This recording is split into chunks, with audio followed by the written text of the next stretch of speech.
அனைவருக்கும் வணக்கம். நான் உங்கள் குரு தங்கராஜன். ஏஜேஎஸ் அப்பா ஜோதிட சுத்திரம்.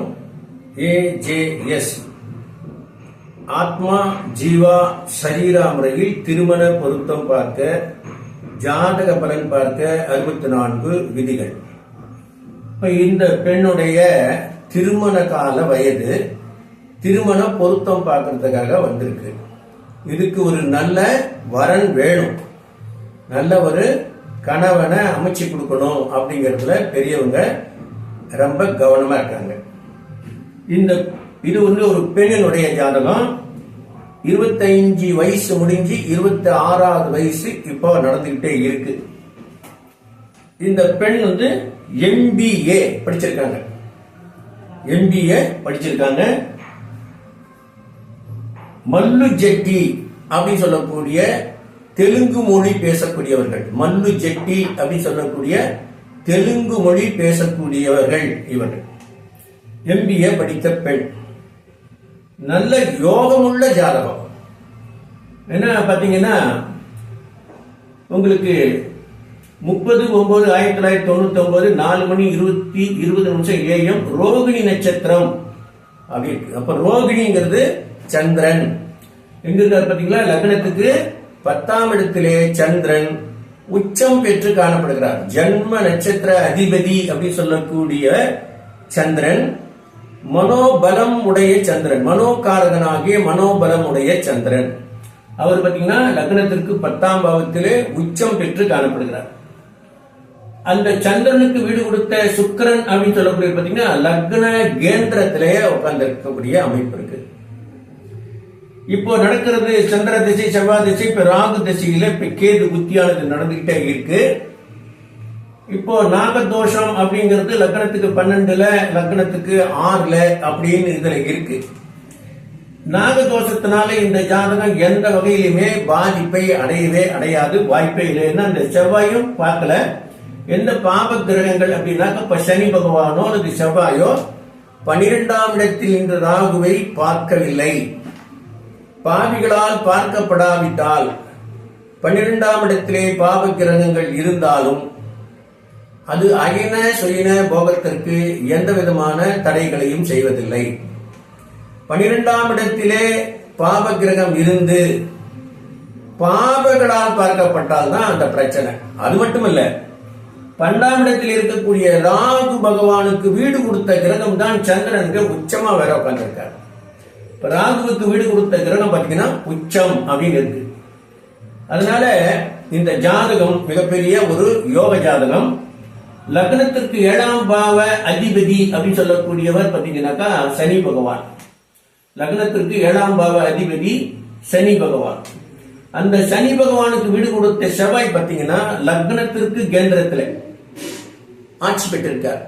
லக்னத்திற்கு 7ஆம் பாவ அதிபதி சனி பகவான். அவர் லக்னத்திற்கு 9ஆம் பாவத்துல பாக்யஸ்தானத்துல உட்கார்ந்து இருக்காரு. அந்த பாக்யஸ்தானத்திற்கு வீடு கொடுத்த செவ்வாய் பாத்தீங்கன்னா லக்னத்திற்கு 4ஆம் இடமாகிய சுகஸ்தானத்திலே ஆட்சி பெற்றார். அப்ப வரக்கூடிய ஜாதகம், அதாவது கணவனுக்கு யோகத்தை தரக்கூடிய ஜாதகம் அப்படின்னு சொல்றோம். ஏன்னா 7ஆம் பாவாதிபதிக்கு வீடு கொடுத்தவர் லக்னத்திற்கு 4இல் ஆட்சி பெற்றிருக்கிறார்.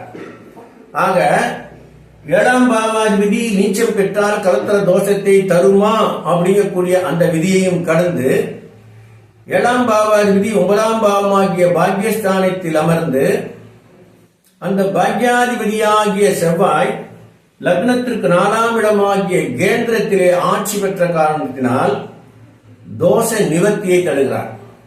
அப்ப நீச்சம் நீங்கி விடுகிறது. நீச்ச பங்க ராஜயோகத்தை சனி பகவான் தருகிறார். நல்ல யோகம் உள்ள ஒரு ஜாதகம் அப்படின்னு சொல்லலாம். இதற்கு நல்ல ஒரு வரன் வேணும், நல்ல ஒரு ஆண் ஜாதகம் வேணும்.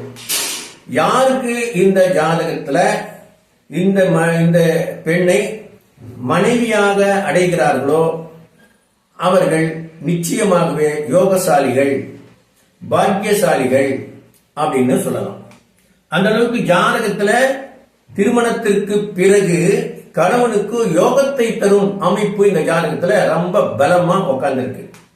எப்பயுமே 7ஆம் பாவாதிபதி நின்ற வீட்டதிபதி பலம் பெற்றுவிட்டால் கேந்திர திரிகோணங்களிலே ஆட்சி உச்சம் பெற்றுவிட்டால் திருமணத்திற்கு பிறகு யோகத்தை அள்ளி கொடுக்கும்.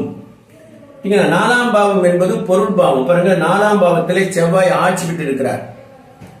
மண்மனை காரகனாகிய செவ்வாய் நாலாம் பாவத்திலே ஆட்சி பெற்றிருப்பது மிகப்பெரிய செல்வ வளங்களை தரும், வீடு மனை பூமியை தரும் அப்படின்னு சொல்லலாம்.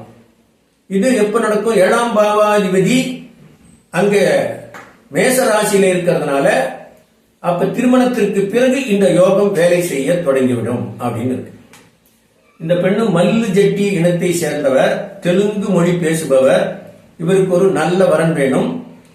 உங்களுக்கு யோகம் இருந்தால் இந்த ஜாதகம் உங்கள் கண்ணில் படும்.